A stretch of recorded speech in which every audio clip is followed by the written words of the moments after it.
जय हिंद। आप सभी का हमारे ऑनलाइन प्लेटफॉर्म पर स्वागत है। हमारी पिछली क्लासों में हम चौहान वंश के बारे में पढ़ चुके थे, चाहे वो जालोर के चौहान हो, रणथंभौर के चौहान हो, अजमेर के चौहान हो। हमने उनकी सांस्कृतिक, राजनीतिक और युद्ध सभी कुछ विस्तार में डिस्कस किए थे। उसके बाद में आज हम मेवाड़ के इतिहास को पढ़ेंगे।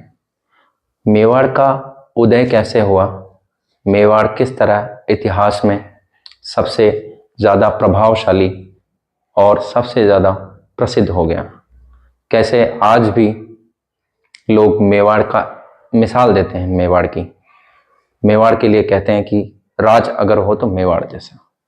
आज उसी मेवाड़ को हम पढ़ेंगे और जानेंगे कि कौन से वंशज थे जो मेवाड़ पर और मेवाड़ की भूमि को इतना प्रतिभाशाली, इतना ओजस्वी इतिहास देकर गए। मेवाड़ यानी वो क्षेत्र जो कवर करता है इन सभी क्षेत्रों को, उदयपुर वर्तमान में, चित्तौड़, राजसमंद, भीलवाड़ा और प्रतापगढ़। मेवाड़ में गुहिल वंश का शासन था। मेवाड़ गुहिलों का गढ़ कहा जाता था। गुहिल सबसे ज्यादा मेवाड़ के इस क्षेत्र में बसे हुए थे और खास करके इस उदयपुर रीजन में, उदयपुर चित्तौड़गढ़ वाले रीजन। उसके बाद में हम देखते हैं कि मेवाड़ का उदय कैसे हुआ, मेवाड़ अस्तित्व में कैसे आया। तो कालांतर में कहा जाता है कि कोई शिवी जनजाति रही होगी जिसने मेवाड़ के आसपास के क्षेत्र में आकर शिवी जनपद की स्थापना की और शिवी जनपद को आगे जाकर प्रागवाट और उसका अपभ्रंश मेदपाट और वही आगे जाकर के मेवाड़ नाम से अस्तित्व में आता है। शिवी जनपद की बात की हमने, शिवी जनपद प्रागवाट से मेदपाट से मेवाड़। उसके बाद में हम जब गुहिलों की बात करते हैं तो हम, जैसा कि हमने पिछली क्लासों में डिस्कस किया था कि चौहानों की उत्पत्ति में कई मत हैं, उसी तरह गुहिलों की उत्पत्ति में भी उसी तरह कई मत हैं। जैसे कि इनकी उत्पत्ति के बारे में गौरीशंकर हीराचंद ओझा एक राइटर, एक हिस्टोरियन हुए हैं, जिन्होंने कहा है कि ये सूर्यवंशी क्षत्रिय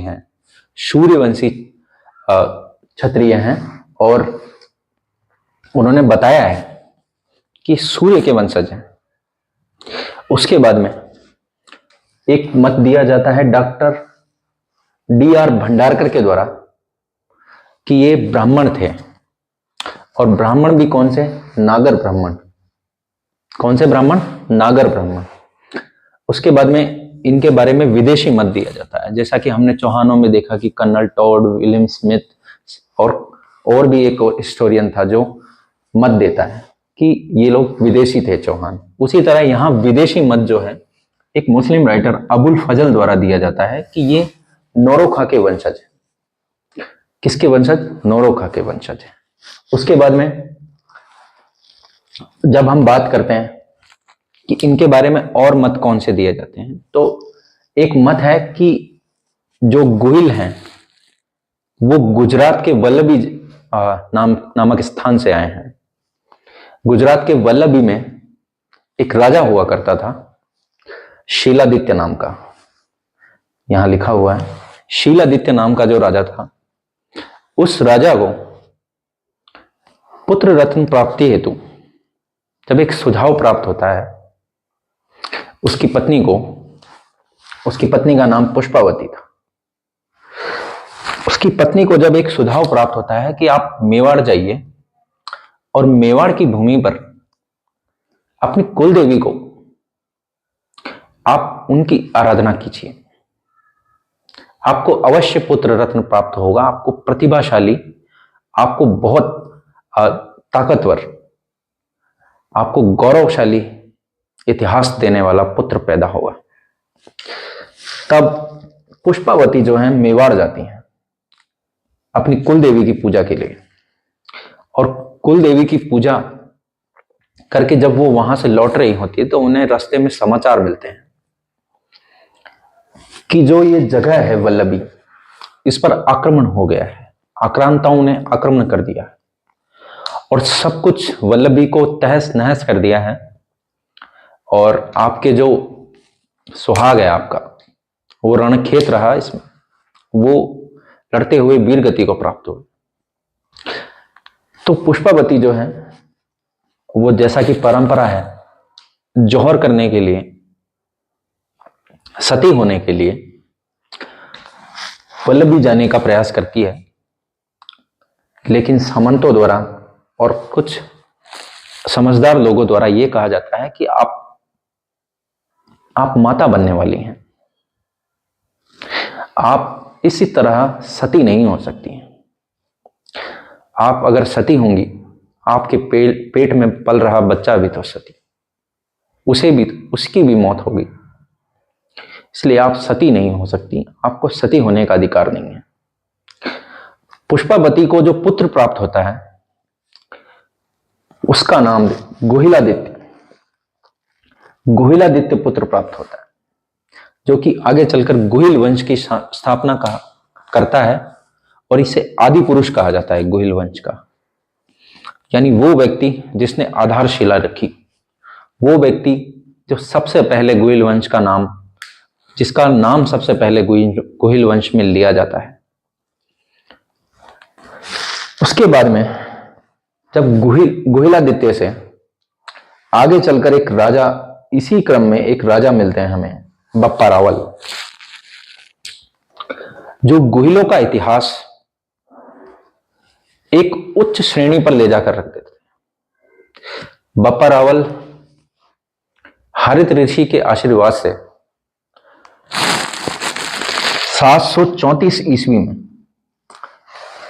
मान मौर्य को हराकर चित्तौड़ पर अधिकार कर लेते हैं। हरित ऋषि के आशीर्वाद से बप्पा रावल, जिनका नाम काल भोज है, उन्हें ये जो चित्तौड़ का राज है वो मिलता है।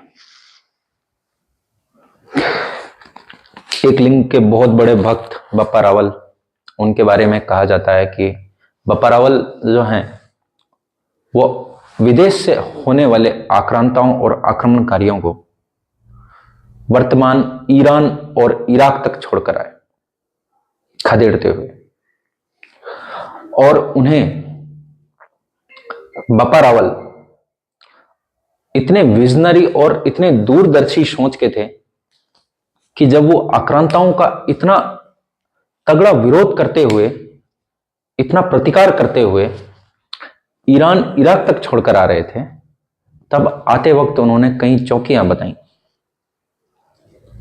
कई चौकियां थी जो उन्होंने वहां पर स्थापित करते हुए है, जैसे अफगानिस्तान, पाकिस्तान, इन सभी में।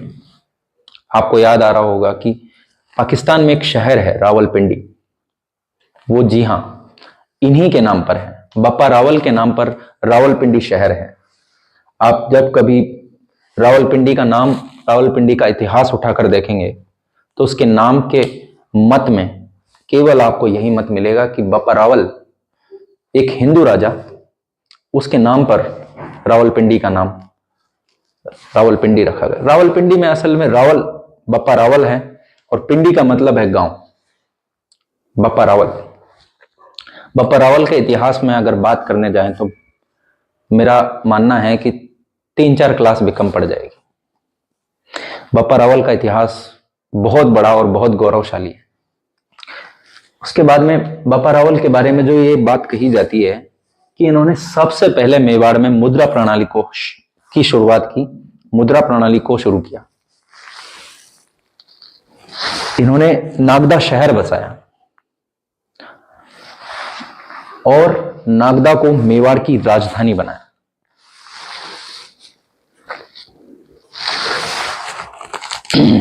नागदा को मेवाड़ की राजधानी बनाया है इन्होंने।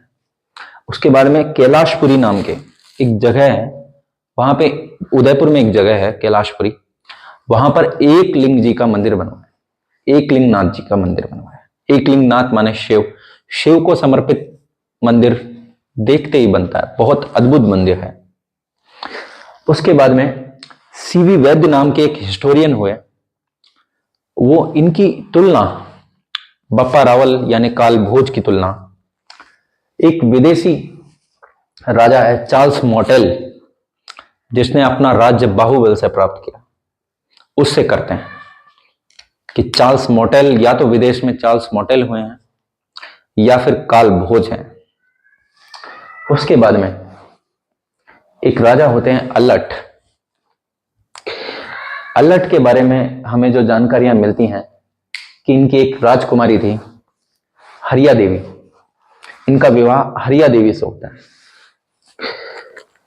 और गुहिलों में जब शादी विवाह होते थे तो वो ज्यादातर उस क्षेत्र से लगने वाले क्षेत्र गुजरात की तरफ होते थे। उसी में हम देखते हैं कि हरिया देवी अब राजा की बेटी है, काम तो करेगी नहीं, तो उसी चक्कर में नौकरशाही का गठन होता है कि जी हाँ, हरम में नौकर लगाए जाए छोटे मोटे कामों के लिए। जो है रानी जी का संदेशा भिजवा दिया, रानी जी ने कहा जो आदेश दिया वो पूरा किया, नौकरशाही शुरू कर दी। उसके बाद में गांव में तो रहेगी नहीं, गांव में थोड़ी ना रहेगी भाई, राजा की पुत्री गांव थोड़ी रहेगी।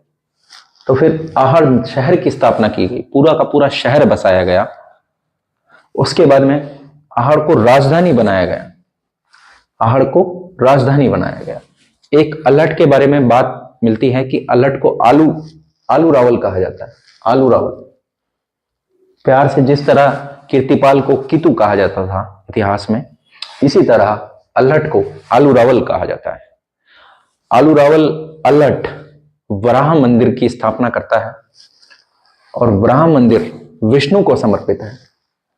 वराह अवतार आप सभी जानते होंगे कि विष्णु का एक अवतार है वराह अवतार। वराह अवतार और वराह मंदिर जो है विष्णु को समर्पित है। उसी में एक राजा होते हैं शक्ति सिंह। शक्ति सिंह परमार शासक मुंज का चित्तौड़ पर अधिकार हो जाता है। शक्ति सिंह के साथ शक्ति सिंह जो है, उसके बाद में त्रिभुवन नारायण, ये क्या लिखा हुआ है,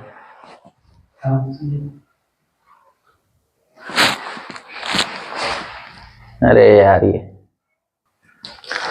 और भोज परमार जो हैं वो त्रिभुवन नारायण का मंदिर बनवाते हैं। और त्रिभुवन नारायण जो हैं आगे चलकर राणाओं की शाखा में गोहिलों में एक राजा होता है राणा मोकल। राणा मोकल जो है वो इस त्रिभुवन नारायण मंदिर को पुनः निर्माण करवाता है। आक्रांताओं द्वारा वापस खराब कर दिया होगा, आक्रांताओं ने इस मंदिर को जीर्ण शीर्ण कर दिया होगा, तो वो इसका पुनः निर्माण करवाते हैं राणा मोकल। और राणा मोकल इस पुनः निर्माण करवाकर इस मंदिर को एक नया नाम देते हैं, समिदेश्वर मंदिर। समिदेश्वर मंदिर शिव को समर्पित है। जहां भी आप ये ईश्वर देखते हैं, संधि विच्छेद में जब ईश्वर निकलते हैं, ये सभी मंदिर शिव को समर्पित होते हैं, समिदेश्वर मंदिर। उसके बाद में ज्यादातर जो स्टूडेंट्स हैं उन्हें जब गोहिल या मेवाड़ का इतिहास पढ़ते हैं तो सबसे ज्यादा कंफ्यूजन इस चीज में होता है कि गोहिल या राणा या रावल कौन पहले, कैसे इनको एक साथ पढ़ा जाए, उन्हें समझने में बड़ी परेशानी होती है। तो आज हम उसी का सॉल्यूशन और उसी पर आज बात करते हैं और उसे एकदम क्लियर करते हैं कि आखिर ये बात क्या है, राणा और रावल कैसे इनकी शुरुआत हुई। तो उसी में हम देखते हैं कि एक राजा हुए रणसिंह, और रणसिंह जो राजा हैं उनके समय गोहिलों का जो वंश है वो दो भागों में विभाजित हो गया। आप बस इतना याद रखिए, गोहिलों का वंश दो भागों में विभाजित हो गया। पहला तो जो था वो रावल शाखा और दूसरी राणा शाखा, रावल शाखा और राणा शाखा। उसके बाद में रणसिंह के दो पुत्र थे, रणसिंह के दो पुत्र थे। पहले थे राहब सिंह और दूसरे थे शेम सिंह। राहब सिंह और शेम सिंह। अब यह होता है कि जब अयोग्य पुत्र हो ना, तो चाहे वो बड़ा हो या छोटा, राजगद्दी पर नहीं बिठाया जाता। राजगद्दी पर उसका अधिकार नहीं हो सकता। इसलिए इनका जो बड़ा पुत्र था राहब सिंह, वो अयोग्य था, इसलिए शेम सिंह को राजगद्दी पर बिठाया गया और राहब सिंह को सिसोदिया की जागीर दे दी। जब अयोग्य होते हैं पुत्र तो उन्हें जागीरें दे दी जाती, मगर राज नहीं दिया जाता। आपको 5 गांव, 10 गांव, 15 गांव इस तरह दे दी जाएंगी, जागीर में दे दिए जाएंगे कि आप ये पूरे के पूरे जो जितने गांव दिए जा रहे हैं, आप उन पर राज करिए। आपको एक छत्र राज करने की जिम्मेदारी नहीं दी जा सकती। तो जब शेम सिंह को राज दिया गया तो शेम सिंह के समय कीर्तिपाल आक्रमण कर देता है। कीर्तिपाल सोनगरा के बारे में हम पिछली क्लास में डिस्कस कर चुके थे कि कीर्तिपाल सोनगरा जो है वो चित्तौड़ पर आक्रमण करते हैं और चित्तौड़ को जीतते हैं। और वहां पर उनके जीतने के पश्चात उस क्लास में हम ये बातचीत कर चुके हैं। अब होता क्या है कि जैसे ही कीर्तिपाल का आक्रमण होता है तो जो शेम सिंह है वो वागड़ में, शेम सिंह के 2 पुत्र हैं, उनके बारे में बात। शेम सिंह के सामन सिंह और कुम्हार सिंह नाम के 2 पुत्र हैं। तो कुम्हार सिंह और शेम सिंह, जब कीर्तिपाल का आक्रमण होता है तो सामन सिंह यहां से भागकर वागड़ में गुहिली वंश की स्थापना कर देते हैं। और उसके बाद में जब हम राहब की बात कर रहे थे कि इसे सिसोदिया की जागीर दे दी गई, तो जो राहब सिंह के जितने वंशज होंगे वो राणा कहलाएंगे। और यहां जो शेम सिंह और इसके बाद में जो कुम्हार सिंह जो यहां बच गया था, कुम्हार सिंह के जितने वंशज हैं वो रावल कहलाएंगे। और ये जो वागड़ चले गए, ये वागड़ के जो इतिहास है हम उसमें बात करेंगे इनके बारे में। अब जब हम देख रहे हैं कि इनके वंशज रावल कहलाएंगे, तो आगे जितने राजा हुए उन सभी के आगे रावल लगेगा। रावल जैत्र सिंह, रावल तेज सिंह, रावल समर सिंह, और उसी में एक राजा होगा जिनको हम बखूबी जानते हैं। हमने फिल्म भी देखी है, हालांकि इतने काम की नहीं है, लेकिन फिर भी उस फिल्म के जरिए हम इनको जानते हैं कि रावल रतन सिंह, एक राजा रावल रतन सिंह हुए। तो इनकी शाखा तो कौन सी हो गई? शेम सिंह की शाखा हो गई रावल शाखा, और राहब सिंह की शाखा हो गई राणा शाखा। जब हम बात करते करते रतन सिंह तक पहुंच गए, तो रतन सिंह के समय में 1303 में अलाउद्दीन खिलजी का आक्रमण हो जाता है।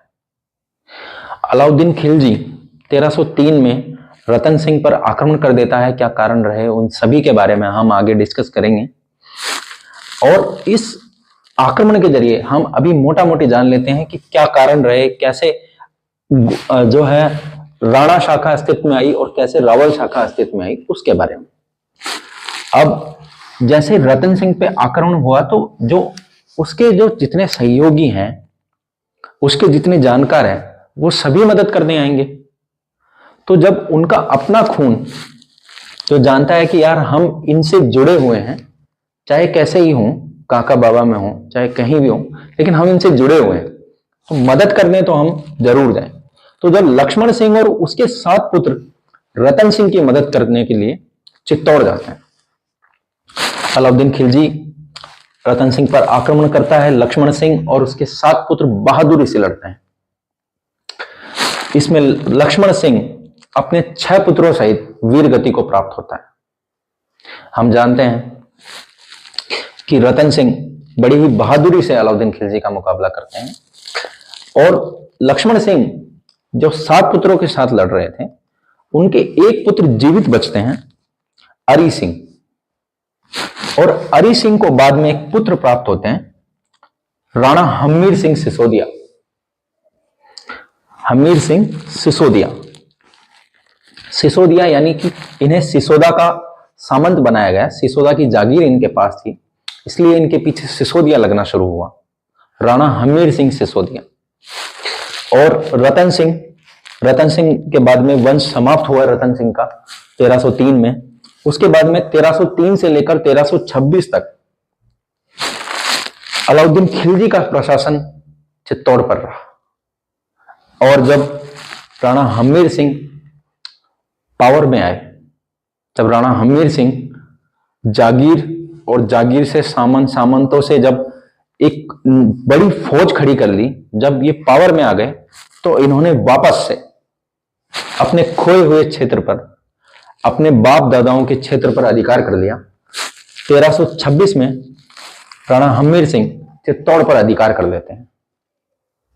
आगे हम देखेंगे कि इतिहास में हम बहुत से राजाओं को भुलाए हैं। उनमें एक राजा है राणा हमीर सिंह सिसोदिया। जैसे हमने रणथंभौर के इतिहास में हमीर को पढ़ा था, उससे भी कई प्रभावशाली राणा हमीर सिंह हैं, इन्हें पढ़ा जाना चाहिए। आज की हम क्लास यहीं समाप्त करते हैं। आशा करता हूं कि आप सभी को अच्छी लगी होगी और अगली क्लास में हम मेवाड़ के प्रतापी राजाओं को बहुत अच्छी तरह से डिटेल में डिस्कस करेंगे। एग्जाम ओरिएंटेड जिस तरह क्वेश्चन पूछे जा रहे हैं उस तरह डिस्कस करेंगे। धन्यवाद।